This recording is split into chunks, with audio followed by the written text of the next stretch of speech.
من وقتی انقلاب شد گفتم خدا را شکر، خدا را شکر انقلاب شد، دیگه فقیر نداریم. آقا شب خوابیدیم، صبح بلند شدیم دیدیم همه چیز شده 4-5 برابر.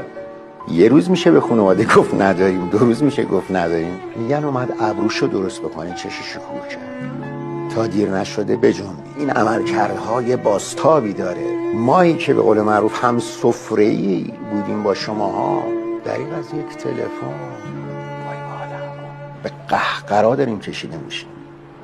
جامعه مقصر نیست. من کویتی پور 4 دست دارم اخبار رو میشنوم.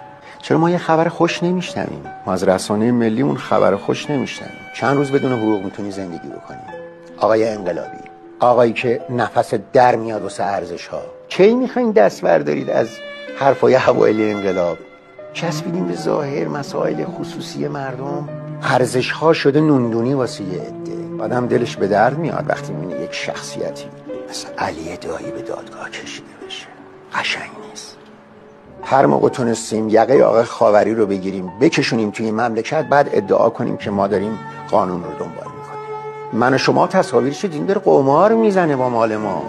چطور ما آقای ریگی رو تو هوا تونستیم بنشونیم؟ نمیتونیم نفس ایشونو بگیریم؟